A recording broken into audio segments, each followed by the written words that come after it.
Good evening, you beautiful bunch of people. Thank you so much for being here. It's Wednesday night, it's 7 o'clock, and this is your Winter Wellness Live. Let me just turn my phone down because it's still playing the intro. Evening, it's good to have you here. So for those of you who haven't been here before, this is our Winter Wellness little show on a Wednesday night at 7 o'clock. Kevin Guthrie and Newark and Show District Council together collaborated, nearly didn't get that word right, and we thought it would be good to do something that went out into the public to help people through the darker nights, in particular because of the year we've had, the year we're still having, and we just wanted to do something really positive. So this little show, I think it's like a massive hug on the internet. There's some great people in here. We share tips and we talk about how we can be better, healthier during winter. Okay, we just have 2 weeks to go. We've been running this since the beginning of October, and we just have 2 weeks to go. So I am really happy to be here again. Thank you for everybody that is tuning in. Hi Amanda, hi Hadra, hi Sue, hi Hannah, hi Helen. I saw you on at the beginning. And I believe my lovely sister is in the room as well. So, I was wondering, to begin with, how are you all? Hey? There's a sense, and I feel like I say this quite a lot, there's a sense that people are struggling somewhat right now. And it feels like last week, I think there was an announcement on Thursday or Friday, I can't quite remember, I don't really follow it that much if I can help it. And I think we thought that as we came out of lockdown, particularly in the north of England, that we might have been given a bit more of a reprieve. And then we got told that we were in level 3. And I think a lot of people struggled with that. And you know what I keep saying to people? I keep saying to people that when I work with people in here, I'll say, you know, is what's happening in the world affecting you? And quite often they go, no, it's not. But honestly, I find I kind of, not that I disbelieve people, but I find it hard to believe because I think it affects us all. I think it's really hard not to be affected in some way by what's happening out there. Even if your own little world is quite safe and quite tight and you're still in work and everything like that, it's still hard not to be affected by other people's energies, which we've talked about. Before. Hannah's just put absolutely gutted about the tier 3. That's the sense I'm getting, Hannah, because I think people thought, yay, another lockdown and it's nearly finished, and the difference between a lockdown and tier 3 isn't that much really. Okay, we have been given a 5-day reprieve at Christmas, which is amazing. It's amazing for people for who Christmas is a really big thing. Yeah, for me, I'm more a New Year person than I am a Christmas thing, so being given a reprieve at Christmas is wonderful, and I'm really happy for everybody else. But so yeah, I just wanted to put that out there. How you doing? Because I'm aware that people are now really struggling, and again beginning to hit these brick walls. And hopefully we can share some tips during the next 50 odd minutes and make this a healthier winter for us all. Okay. The shops did open again today, so for people like Hadra who's in the room, that's amazing. I'm so happy that people were able to go back to their businesses. That's absolutely incredible. So, what we're going to do this evening? We are going to do some more unhelpful thinking habits, because there's quite a list, and I only got part way through the list last week. Hi Joe, welcome to the room. So we're going to have a look at those. How to just put it has been a hard week with the ups and downs. So I'm trying to concentrate on positive energy, doing what I like, create beautiful. I'm just going to go on that. I think I'm going to guess it's creation, beautiful things. If you haven't seen this, let me direct you somewhere. So Hadra is on Stodman Street, and she has the most beautiful little shop, which is just divine to look at. And in Hadra's window at the minute is the most beautiful white dress. I believe it has lights underneath it, and then it has wings, which Hadra has created out of paper. if you can't get in physically to see that, then go onto Facebook and look for Petit Versailles. It is the most divine little thing ever. It's just beautiful. Hadra, well done. That is incredible. What else we got? Oh dear. All sorts of things happening in the room this evening. Nicholas put, son's got breathing difficulties.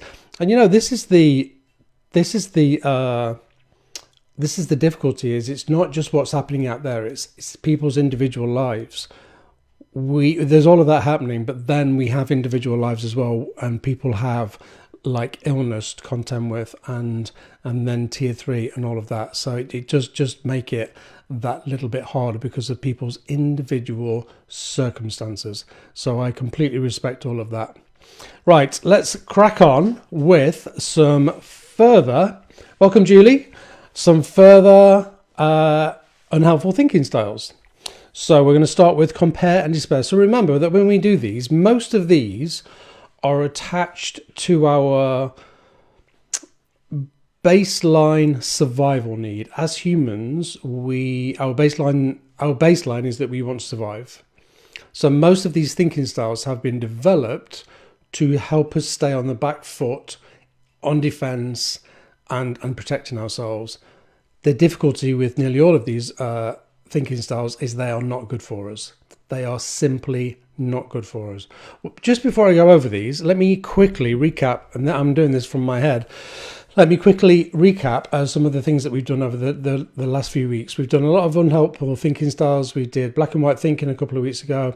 We looked at the conscious and unconscious mind and how they separate. So remember, with the conscious and unconscious, this part, the conscious and unconscious part of the mind, and learning that piece of like psychoeducation, we call it, right there, is really important, because a lot of our habits and behaviors come from the unconscious mind.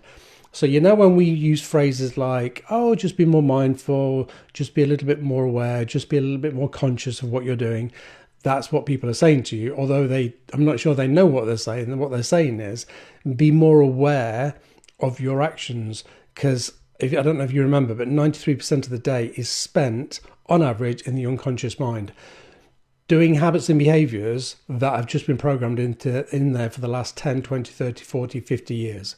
However long they've been in there. So if we want to change some of those habits and we want to change some of our thinking and our behaviors, then we have to almost like go in there and grab them, recognize them, and then change them. Okay. So if I recognize that, I eat too much chocolate, then I have to be consciously aware of it first. And then I have to work out why I'm eating too much chocolate. And then I can begin to change it a little bit. Okay, so that's conscious and unconscious mind. We did black and white thinking. We did the whole thing around taking vitamin D. It's really important at this time of year that we take vitamin D. We need it. We don't get a lot of sunshine out there.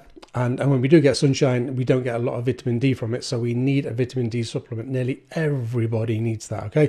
So please get on the vitamin D just for the winter.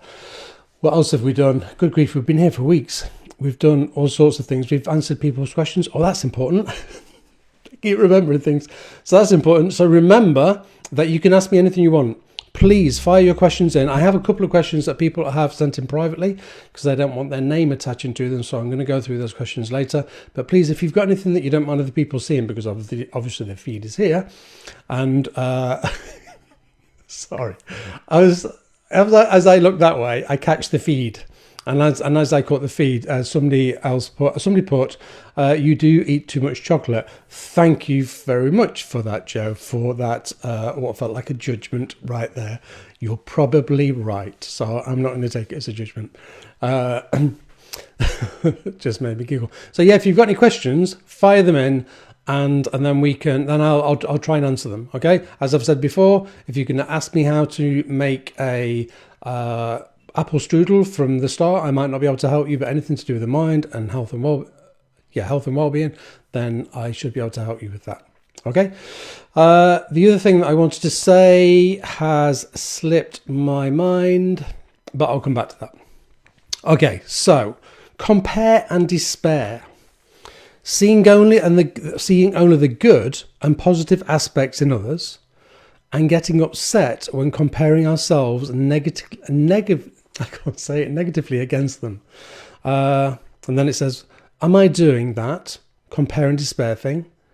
What would it be? What would be a more balanced and helpful way of looking at it? So, we do that thing in life, and I think we nearly all do it, where we look at other people and go, they're doing better than us. He's way slimmer than me. He's way more successful than me. He drives a way bigger car than me. He's got a way bigger house than me, and all of those things. And we compare that. But the truth is, we don't really know their life.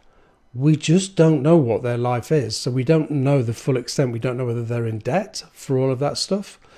But we do that compare and despair thing where we instantly drag ourselves down to big other people up. It's really hard for us to be positive about ourselves. I've just remembered what I was going to ask you to do. I knew it would come back to me. I was going to ask you to share. So on your screen somewhere, there should be a share button. If you press the share button, it means that more people are likely to tap into this show, and then more people are likely to get hold of these resources. So it's like passing out little love hearts across the internet. So please press the share button and pass it out to other people. You can share it to groups, or you can share it onto your feed, or you can share it to individuals that you want to invite into the room. I must learn to take a breath. So compare and despair. Who compares and who despairs? Who does that, eh? I can put my hand up. I still, even at my age, all my education, all my learning, doing what I do every day in here, there's still times that I will compare myself to other people and then be in a despair-like place because of that. Okay, we all do it. Is it healthy for us? No, it's not, because what it does is it drags us down. It just pulls us down, and it becomes really critical and just not a very nice place to be. And is that good for us to be so critical about ourselves? Just think for a second. I want you to think about some of the inner dialogue that you have in your mind that might be critical. Okay? You think about that, and I'm going to have a little slurp of tea. I'm going to turn my mic off so you don't hear me slurping.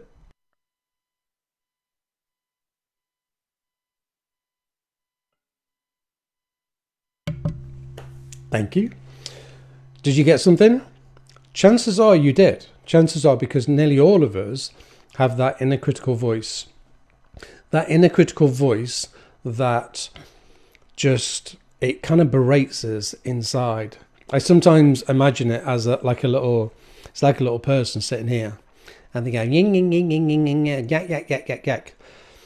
Now let me ask you something. If you had a friend, the feed's full of chocolate at the minute. Can I just say, can we stop talking about chocolate, please? I don't eat too much chocolate.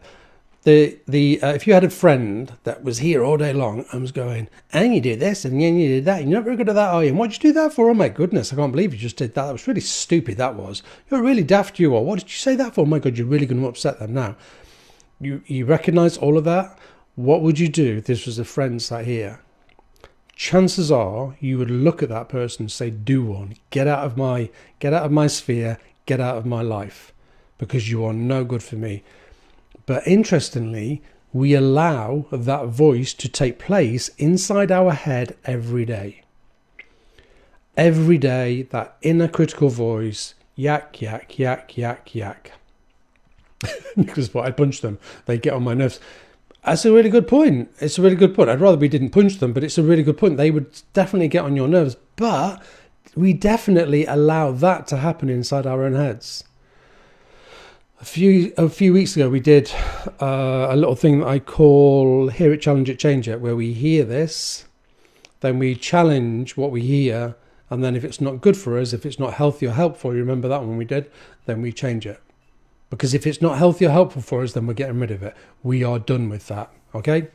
So that is compare and despair. What else have we got? Mental filter.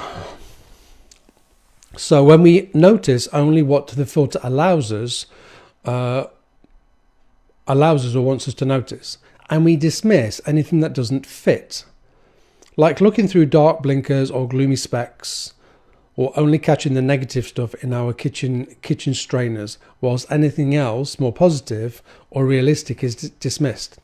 Right, so here's the thing with this. I have a lot of people that say to me, "Oh, I've read a really good book, and yeah, I'm reading books. I'm kind of doing my own stuff, and I'm growing because I'm reading my own books and I'm watching programs and stuff like that." Here's the thing: when we read books, our mind will filter out the stuff that it does not want you to latch onto. So you could physically read the words, okay, but then your mind will dismiss them. Whereas if you're sat in a room with somebody, and again, this is not a sale for therapy, honestly, it's not.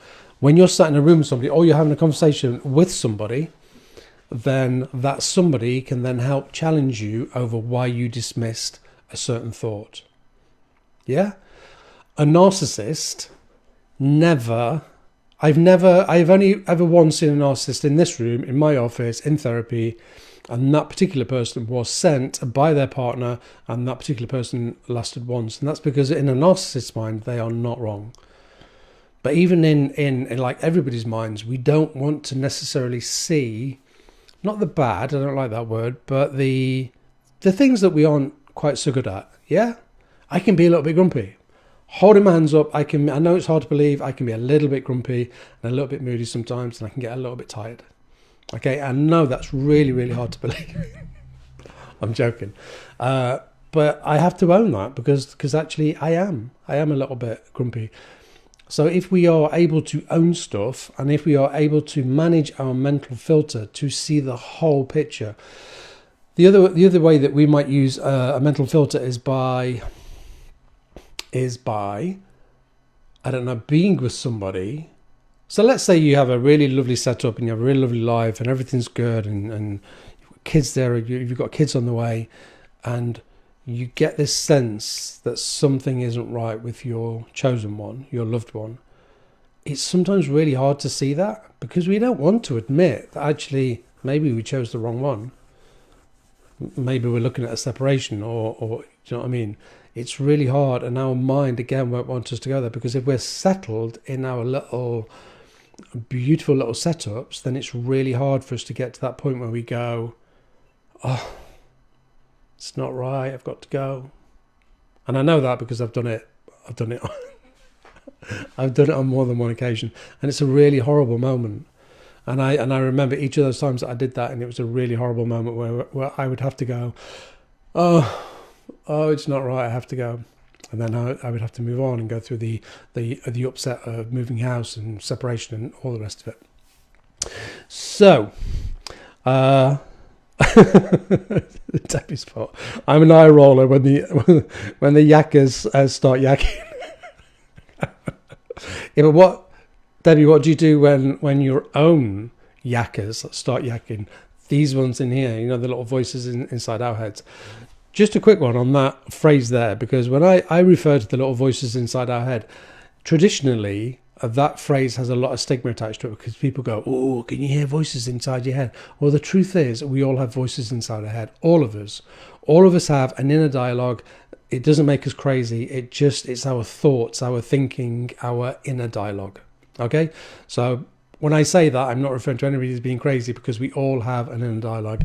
I can hear mine acutely nearly all the time. What else do we have in the feed? That was the chocolate discussion. No judgment here. We both love chocolate. Orange chocolate. Yeah, Joe? Orange chocolate.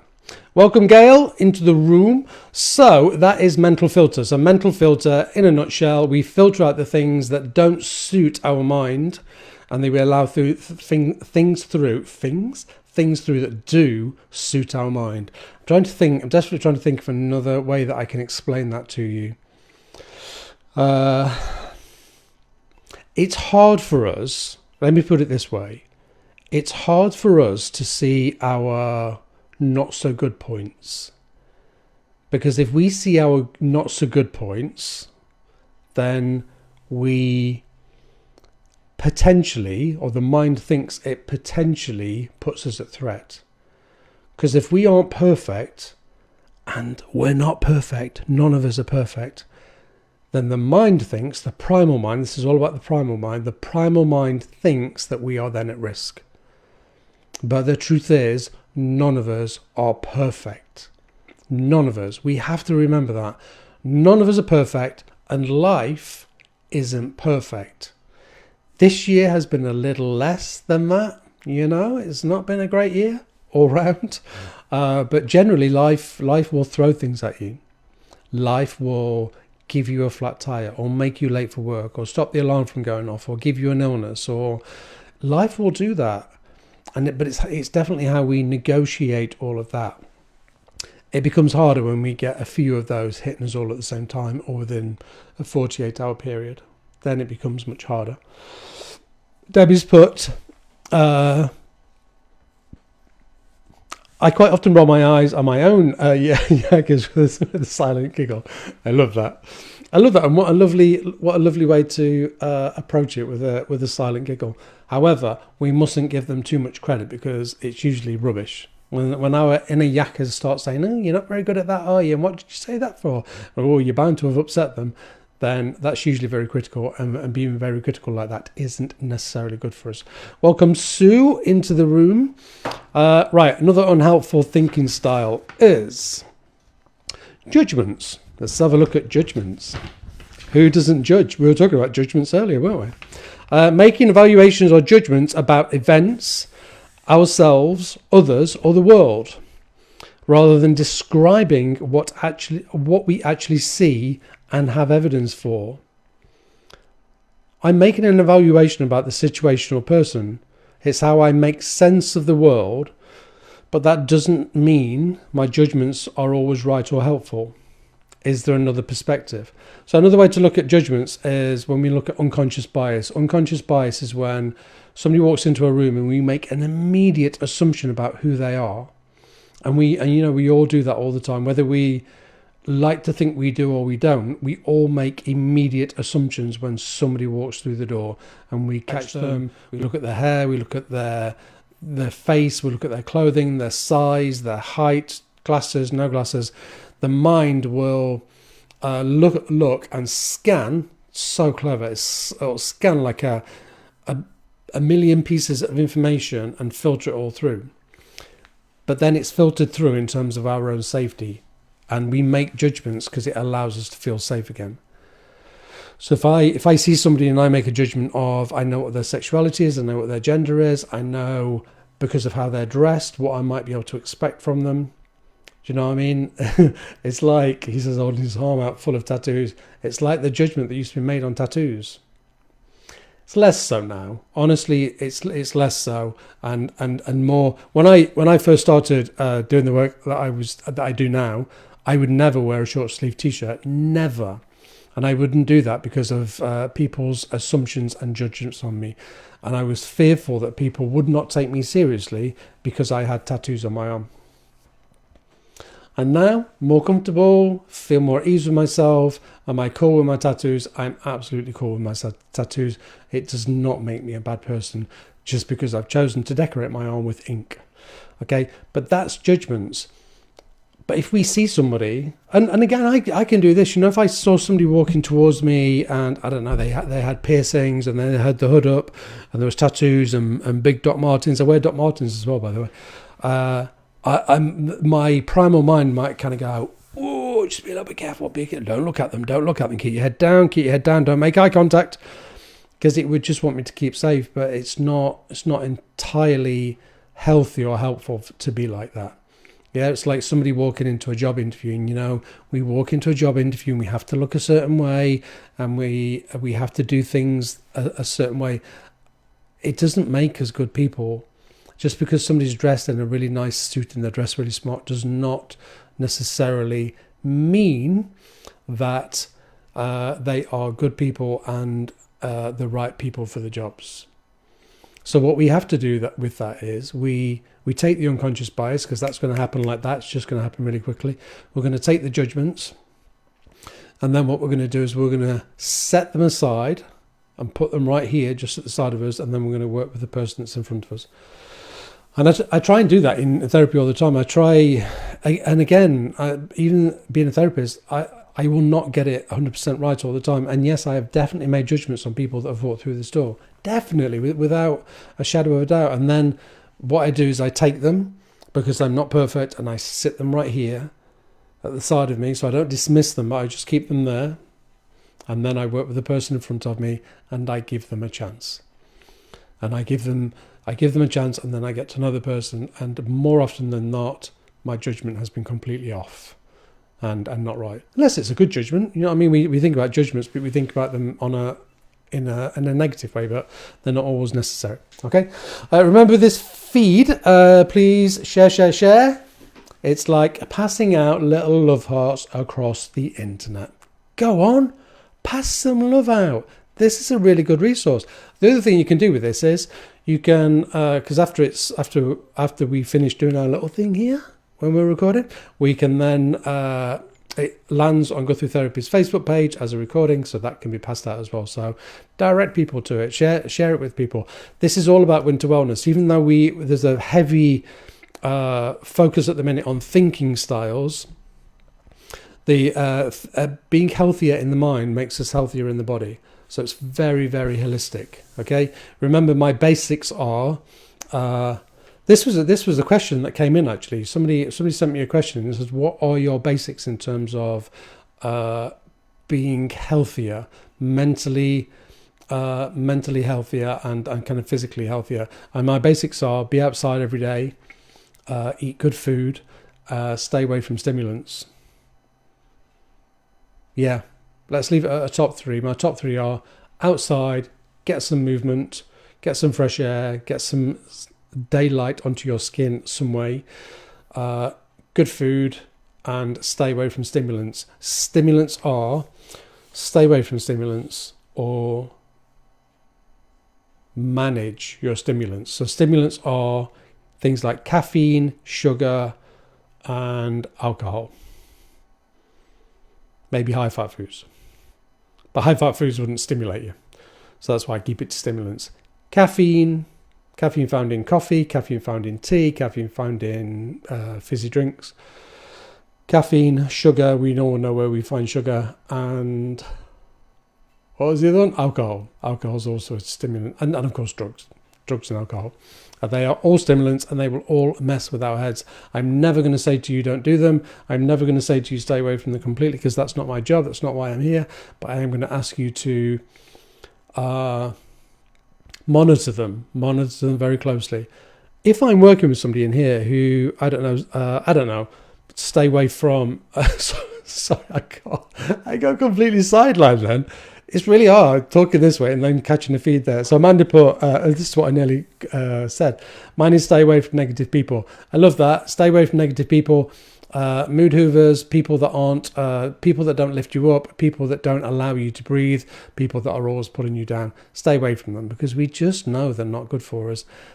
That becomes more difficult when they are close friends, partners maybe, and family members. It just becomes a lot more difficult, but it can still be managed in a way that is healthy for you. I want to mention Christmas a little bit later on as well. What was I talking about then? Oh, I've gone off. I've completely gone off track. I have no idea what I was talking about. It's completely gone. So I think I was talking about holistic well-being. So they were my 3 top tips. Somebody did message in and say, what would be my very, very top 3 tips? Stay away from stimulants. Eat good, healthy food, and get outside every day for some sort of movement or some sort of walk. Okay. Let me just grab a drink because my throat's going dry.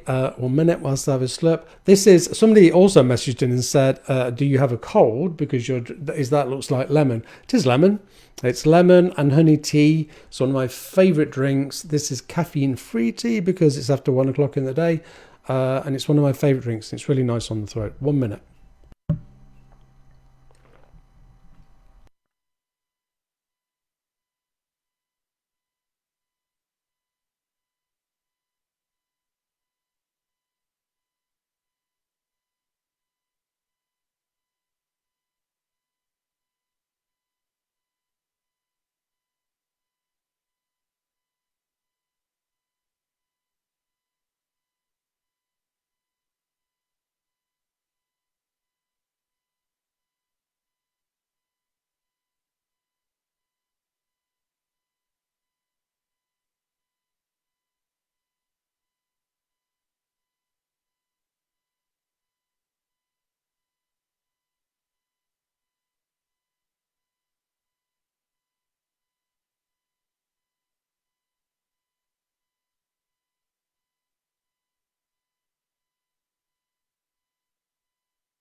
sorry. I'm definitely back now. You can hear me now, yeah? So there's a little button on here and I keep pressing it wrong. So what was I saying? Gail has messaged in that she stopped drinking caffeine and alcohol for almost 2 months and how much better she feels for it. Here's the thing about drinking alcohol and any other kind of stimulants, the caffeine, the sugar, the alcohol or the drugs. It's like an energy that goes into the mind. And once we get that energy in the mind gets really busy. And once the mind gets really busy, it's harder for us to work out what's happening there. And here I have a really lovely analogy that I used yesterday with a client. So, imagine a washing machine. Imagine you have a washing machine right in front of you and it's full of clothes. And somebody says to you, "What's in the washing machine?" And you go, "Not sure." And then you look at it and you're like, I can see a towel. There's something red in there. There's something, I don't know. That's a little bit like our mind when it's busy. When it's busy, when it's stressed, when it's anxious. It's like looking at a washing machine drum and trying to decipher what's in there. So, here's my question for you. If you wanted to know what was in the washing machine, what would you do? How would you begin to notice what was in the washing machine? Do you want to give you the answer or do you want to guess? No, I'm gonna leave you. I'm gonna leave you to guess. If you want to see what's in the washing machine drum, what would you do to be able to see the items? Washing machine's going like this. It's going really fast, a little bit like our minds. What would you do if you wanted to see into the washing machine drum? Okay, I'm going to come back to that. And I'm going to go on to memories as a thinking style. Current situations and events can trigger upsetting memories, leading us to believe that the danger is here and now. I think I read this when my mic was off, sorry. Rather than in the past, causing us distress right now. So here's the thing. Do I want to tell you this? Is this too much personal information? No, I think it's fine. I've been in a little bit of conflict this week with a friend. And at one point, an email came through from said friend, and we never email, it's always text or messages or phone calls. So then this email came through and I was like, whoa, this has gotten serious. We're emailing now. This is really serious. And I started to read the email and I could feel my heart going like this, and it was pounding, absolutely pounding. And it was really, really jumping. And I was like, oh my goodness, what's happening here? This is like... And I could feel myself being triggered. And then I went, oh, I'm being triggered. You remember a couple of weeks ago we talked about triggers? And I was being triggered into an event 6 or 7 years ago during a breakup with an ex, where there was a barrage of really nasty, unhelpful, really horrible emails and texts and phone calls and being stalked and all sorts of different things. And I was being triggered. So I started to feel all these things when I was reading this email last week, and I was like, oh, it's not that. I was just being triggered.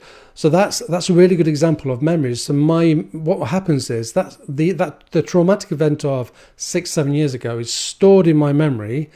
Then I open up an email, which isn't overly pleasant, but neither is it really traumatic. And then I'm triggered back into a bad place. Luckily, I have enough mental health knowledge to recognize what was happening to me, and then I was able to sort it out and go, this is not real, this is a past event, it's fine. Now read the email from your friend that you're having a bit of conflict with and sort it out in a more rational way. Okay, so that's a really good way. Our memory kind of thinks it serves us to protect us, and actually it doesn't always.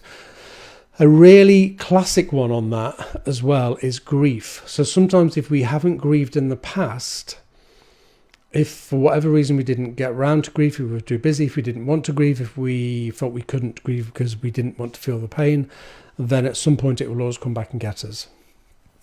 And what happens is when we go through another set of grief, it usually attaches itself to the previous grief that wasn't processed, and that memory comes back, and it makes it doubly as bad for the current grief. So memories can be really, really prominent, and that's why it's really important that for all of those little events that we process them. And I know you don't want to hear that, but think about it this way. Another analogy for you. It's like walking through life surrounded by boxes that we drag with us. And actually what we want to do is we want to process as many of those boxes as possible, because then we can go through life a little bit lighter. Okay? Memories. Okay. Becky's always press pause on the cycle. Pause in life. Oh, I like that. And I'll tell you why I like that, Becky, because that's it. You're definitely going in the right direction. Teresa's put stop and look. Yeah, but how do you stop? How do you stop doing that? Stuart's put stop the washing machine, open the door, and take out one item at a time. Ooh, that's good as well. You've been doing some work. So stop the washing machine. How do we stop the washing machine? Meditation, long walks, burn off energy. So here's the thing with the washing machine and trying to work out what's in there. Go for a long walk, do some exercise, go for a swim, go for a run, because that burns off energy and it slows the drum down. Yeah, to use that analogy right there. So that's really good. So burn off some energy. Secondly, we do things like meditation, Pilates, deep breathing, all of those things that I've talked about for weeks and weeks that slow us down. And then once we slow it down and we slow the drum down, we don't stop it really, but we slow it down so then we can see eventually what's in there. And if we can stop it, which would be the ultimate, then like Stuart says, we take stuff out one by one and then we begin to recognize what's in there. Yeah, sounds pretty easy, doesn't it? Does sound pretty easy. It's not.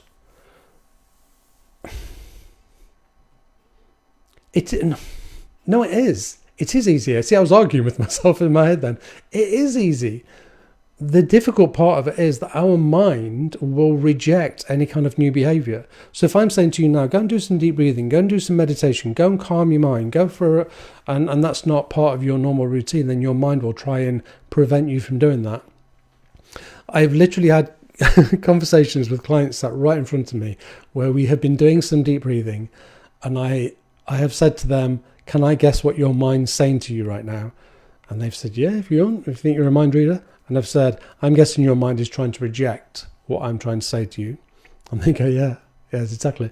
Because if I'm working with somebody's mind, they will probably even see me as an enemy. It's like, what does he know? What does he know? He knows nothing. Almost like I'm going to try and reprogram your mind in a way that I can have control. Let's not talk conspiracy theories. Oh, good one, Hadra. This is a good room tonight. So Hadra's put, maybe we see what our unconscious mind wants us to see. Absolutely, definitely. I had a process of memories then that kind of made me feel a little bit sad because of some work that I'm doing with somebody. Our mind will only ever present to us things that it knows that we can deal with. So by that I mean, if there is unprocessed grief, if there is unprocessed trauma, if there is unprocessed anything that needs to be processed, then our mind will decide when that's passed back across, and then we can process it. So I've had people walk in here and say, something has come into my memory that I had no awareness of whatsoever. Literally no awareness of whatsoever. And you might think that that's absolutely fascinating because said person was, I don't know, mid to late 30s. How do we carry a memory, and it wasn't a very nice memory, let's just leave it there. How do we carry that memory without having any conscious awareness of it whatsoever? The mind decides when is a good time. And the mind of this person decided that actually they were going to pass this memory back to them to process. And actually that's what they did, because they came straight into here and went, this has happened, and then we processed it, and then they go on their merry way. So Hadri, you are dead right.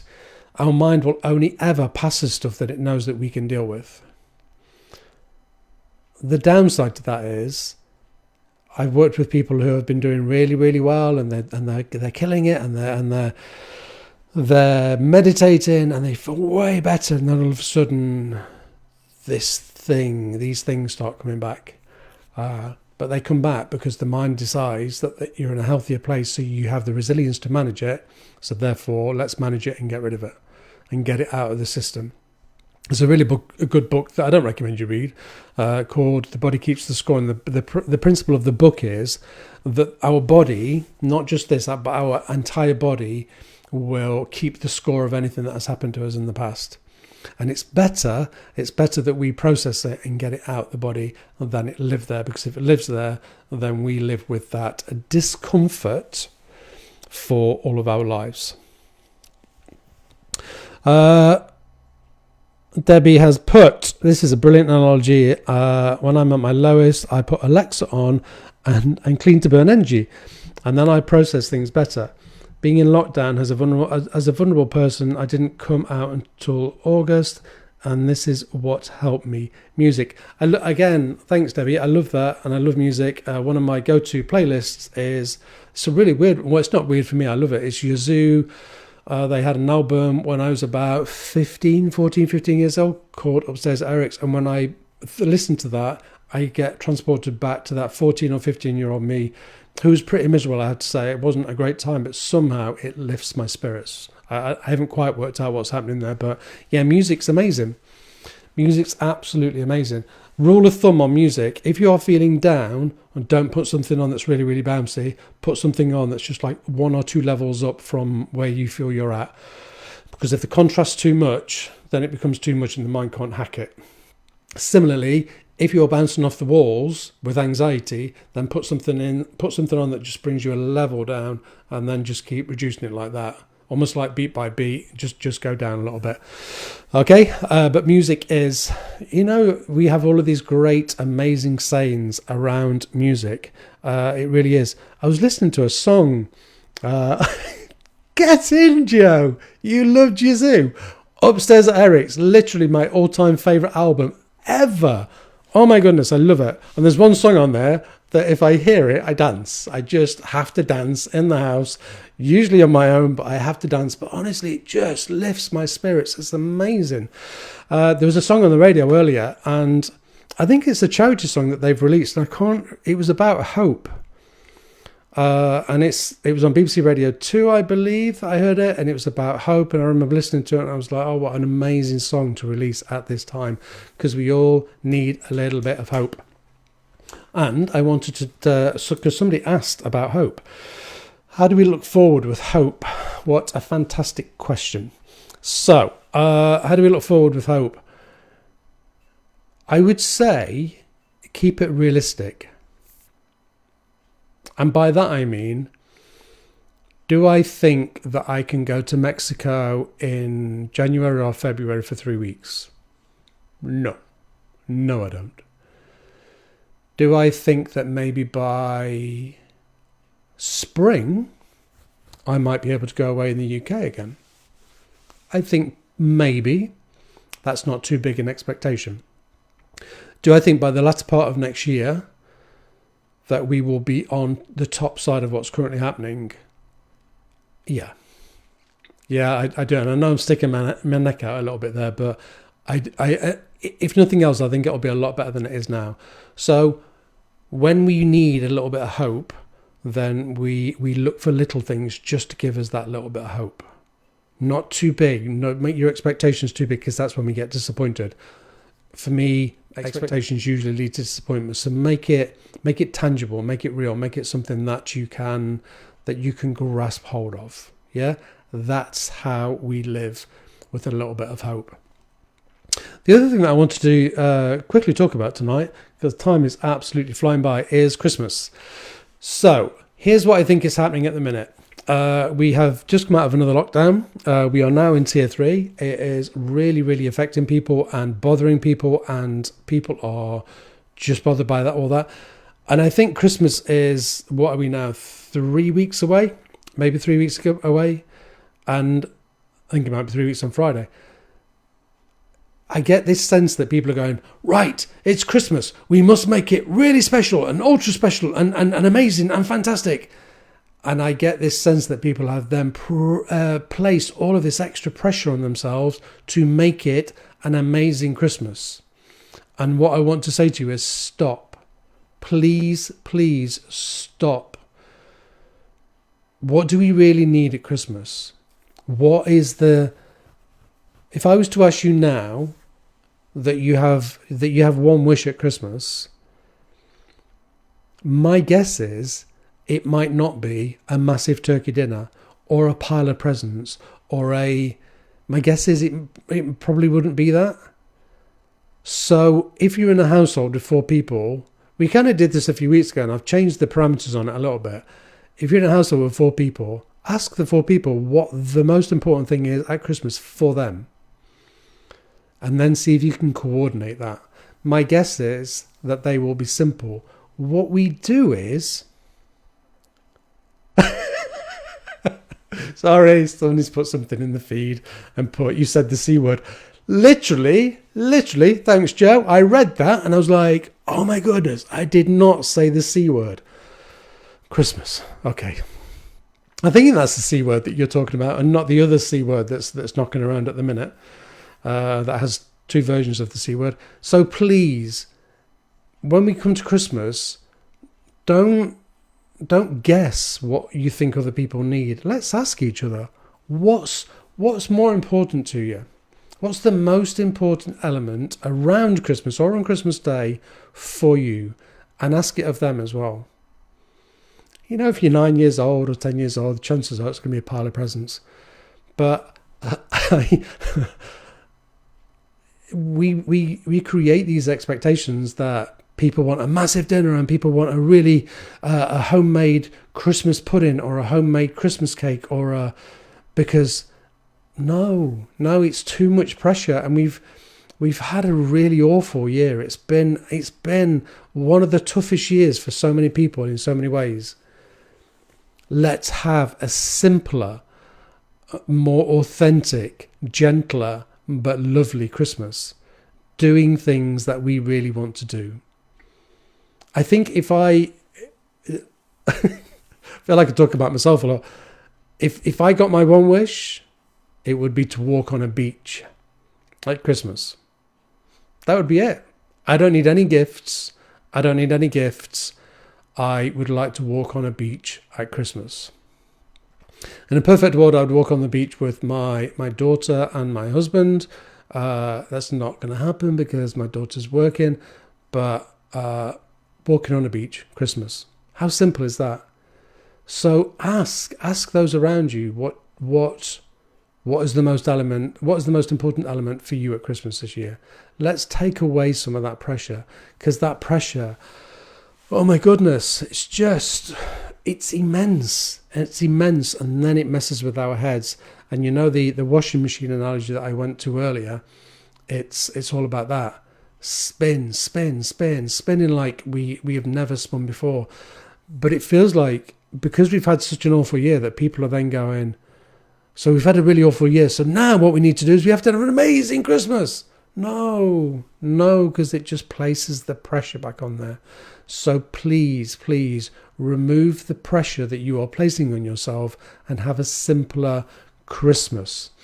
Teresa support family and everyone to be healthy. It's priceless. Love that. That's amazing. Hannah's put my family and friends to be COVID free. Jolie's put sounds perfect.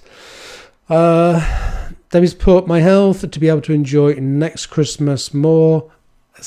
Look how simple that is. Let's do this one. Let's just let it happen, and then let's look forward to being healthy next year as well. We don't need loads of presents. We don't need massive turkey dinners. It's such a... Here's a thing that might not go down very well, a little bit controversial. But we invented all of this. We invented all of this massive pressure that we should eat a huge turkey that won't even go in the oven, that we should eat a Christmas pudding, that we should eat mince pies and Christmas cake and, oh my goodness, we should eat until we are ready to burst. We invented all of that. And now I'm asking you, is that really healthy for us right now? Is all of that a healthy place for us to be? So, girls put fairy lights, a house full of them. One of my favourite things, again, to do at this time of year is so I live on a housing estate, and if you walk around this housing estate, it's full. It's absolutely full of people that have gone to loads and loads of effort. There's a little avenue kind of that way, and if you look down this avenue, nearly every house is completely decked out with loads of fairy lights. It's like sometimes when you walk around this estate, it's like a winter wonderland. It's amazing, absolutely amazing. To the point where I considered on the 20th of December, I think it was, the Sunday before Christmas, I was going to say I'm going to put I have like a tea urn. I was going to put a tea urn outside full of what's that winter drink called? Made out of wine and spices and mulled wine. I'm going to put an urn of mulled wine outside. Help yourself, bring your own cup, help yourself, walk around. Let's all walk around the estate and admire the lights and have a really nice socially distanced, and just admire each other's lights. Simple things like that. So that's a great one. That's a great one, Gail. Fairy lights. There's a conversation in this house just yesterday over how many lights we could have and whether we should or not. Alcohol, mulled wine. It is mulled wine. So yeah, it was just an idea. So let's keep things simple. Let's keep things really, really simple. David's foot. Now I want to walk on the beach. If just keep it simple and keep it away from all of the pressure that we place on ourselves. And if you are going to insist on placing that pressure on yourself, then ask yourself why. Who's it for? Is it for you or is it for your family? If we haven't actually asked them what they really want, then why are we doing it? Because we're making massive assumptions on what we think they want. Okay, I just wanted to get that in there because it's something that's coming across quite a lot in therapy, that people are going, oh my goodness, and it's Christmas and I've got to do this, that and the other. And I'm like, no, you don't. It's been a tough year. Let's just give ourselves a little bit of a break. Yeah, let's just be that little bit kinder to ourselves. And I don't mean kinder to ourselves by having an extra glass of wine necessarily. That's not necessarily being kind to ourselves. But let's just be kinder to ourselves, because we deserve that. We deserve a little bit of kindness. We deserve to be kind to this, firstly. Okay? That part's really, really important. Just checking the time to make sure I have got time for another question. Somebody put, how can I make getting up easier? Oh, it's such a dark part of the year, isn't it? So how can we make it getting up easier? My first go-to place is set an intention. So maybe the night before, look at the day ahead of you and go, what's my intention for tomorrow? An intention is something that you want to achieve on let's say it's Monday, on Monday. And it could be that your intention is that you want to make 3 people smile. What a lovely intention is that. So set yourself an intention, but the intention isn't like, I'm going to climb a Kilimanjaro tomorrow. Make it a simple intention. And all of a sudden, when you wake up in the morning, you may then have more reason to get up because you've set yourself a little intention. Or your little intention might be you're going to walk 5,000 steps. Or your little intention is going to be that you're going to make your partner a cup of tea and take it to them in bed. Or that you're going to read 4 pages of your favourite book. Set yourself a little intention, then all of a sudden the day will have some reason. Intention and purpose. As humans, we need purpose. We need a reason to be. We need a reason to get up in the morning. So if you can't find that, then make one, make it happen, and work out what your intention for the day after is. Okay, That's how we get up. Yep, Joe Hill, I love that. It's been a tough year, but there's also been a lot of positives. Reflect on those. It has, I go back to this often. Gratitude is one of our biggest weapons against all of that that's happening. If we can stay grateful for the things that we have, and when I do gratitude for, like, can I have a cup of tea? Do I get a cup of tea? Yeah. Do I get a cup of tea with honey and lemon? Yes, I do. That's even more special for me. I don't ever want to take this for granted. It's the word. Never do I want to take this for granted, because that's not fair. It's not written anywhere that me, Kevin Guthrie, should be entitled to a cup of tea with lemon and honey in it. That is not written anywhere. But it's up to me to stay grateful for that. It's up to me to stay grateful for my health, for my life, for the work that I'm honoured to do every day. For having a roof over my head, for having a bed that I can get into, for having towels that I dry myself with, and for having hot water. Keep your gratitude lists really, really simple. They can be powerful, and they literally, when we do gratitude like that every day, then we start to reprogram our minds. Literally reprogram and rewire our minds. And as we reprogram and rewire our minds, our thinking will change and become different. Okay? Gratitude is absolutely massive. Hadra's put, yes, gratitude, so important. I'm going to go in a minute. We just have 2 weeks left. 2 weeks. That's next Wednesday, and then the Wednesday after we finish on the 16th. I'm so sorry for my faux pas earlier with my with my volume. I thought I'd turned it back on, and I hadn't. So it was a 2-time faux pas, but I apologise for that. That's what you get for working with non-professionals. Thank you for being here. Thank you for all of your comments. As I've said many times, it sometimes feels like this is like a massive hug on the internet. I love your comments and your feedback.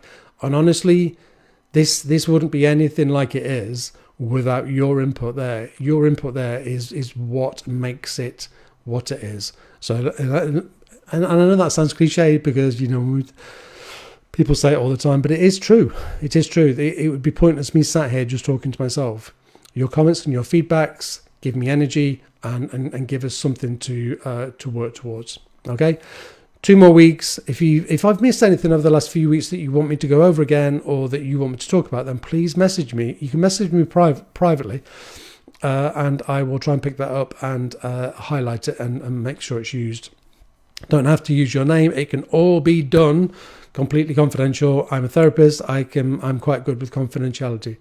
Okay, so I'm going to go. I wish you a really, really pleasant week. I hope it's okay.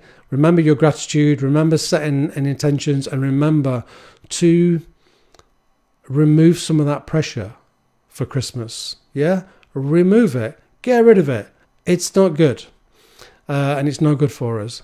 Let me just find my end frame. I think that's my end frame. I'm going to go and make some dinner. Thank you. Love and peace to all. I will speak to you next week. Bye.